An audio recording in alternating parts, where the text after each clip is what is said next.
President Trump's massive spending and tax bill will now head to his desk after both chambers of Congress pass the measure. This bill touches on everything from Medicaid to defense spending to tax cuts, and we wanted to take a look at some of its biggest components.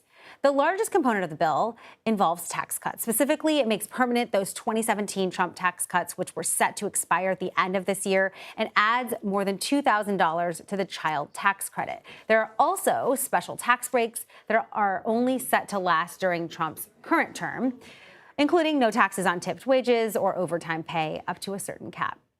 The next largest portion of the bill deals with health care cuts. That includes instituting a work requirement for almost all adults, including parents of children 15 and older, on Medicaid. Medicaid patients must provide the federal government paperwork proving they spent 80 hours a month working, volunteering, or attending school. The bill also institutes specific limits on methods nearly every state uses to gain additional federal support for Medicaid, such as provider taxes. One of the sections that made the most headlines is the food assistant cuts. Congress is expanding work requirements for most adults, including parents of children 14 and up. The federal government will also begin requiring states to share some of the costs for SNAP, the nutrition support program for low-income families that were previously covered in full, and limit increases for the Thrifty Food Plan, which the federal government uses to set the maximum monthly SNAP benefit. Additionally, the bill expands funding for the president's ongoing immigration enforcement campaign. There is $45 billion set aside to boost immigration detention capacity, along with $31 billion to hire more immigration and customs enforcement personnel. Anyone navigating the U.S. immigration system, for instance, if you're seeking a work permit, asylum, or a student visa, will also face elevated application fees. So all this just scratches the surface of what's in that 900-page bill, nearly 900 pages. The Committee for a Responsible Budget estimated that this bill, as it was passed, would add $4.1 trillion to the national debt through fiscal year 2034. Joining me now is Fin Gómez, CBS News executive editor of the White House and Politics. Fin, it's good to see you. This is the Trump administration's first major legislative win of his second term. What does this mean for Republicans to get this through and have it signed tomorrow? Well, politically, it's a huge win, not only for the president, but for Republicans. It's a huge legislative win. I spoke to some senior White House officials who said this is not only the defining moment of so far at this point in his second term, but it could be the most defining legislative achievement of his entire second term. This is really something that he's pinning his whole administration, his whole term on. There's so much in this mega bill that is so key to Republicans and their base.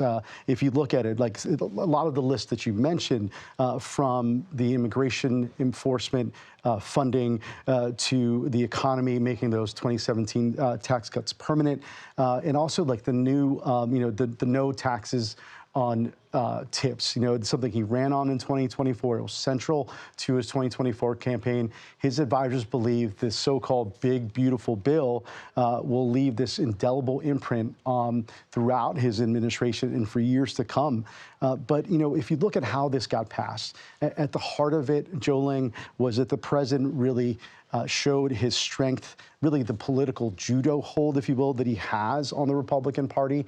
If it was something that he campaigned on, of course, but the fact that he rallied and really won over those holdovers, it took cajoling,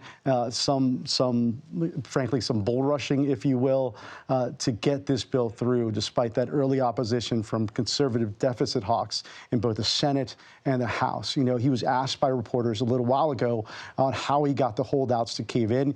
He said it was, quote, not hard to convince them. He said he made no traditional deals, but merely said how much this would benefit their base. But it is a significant win for this president and for the Republican Party. So how are Democrats going to react to this in the coming days in their districts, and what do you expect to see politically going into the midterms? Well, look, I spoke to some Democrats following this the passing of the BBB. And they basically say that the president may have gotten this big, beautiful win, but he could be facing some big, beautiful losses in 2026. Democrats across the spectrum, from progressives to moderates, have been railing on this bill, specifically focused primarily on the Medicaid cuts. They said that will cause millions of Americans to lose their health care. And they feel that this will also, if you look at Medicaid, just really quickly, for years, Joe Ling, both Republicans and Democrats wouldn't touch the issue because they risk irking one of the most crucial parts of the electorate, and that's senior voters. And they always fear that there could be like a political backlash if they impacted Medicaid.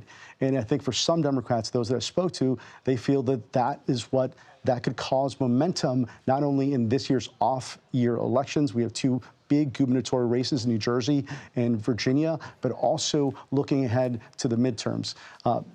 Democrats already looked pretty good in recapturing the House, but some Democrats believe it's a steep uphill climb, but they do believe that they have a better chance now at regaining the Senate. Joe Ling.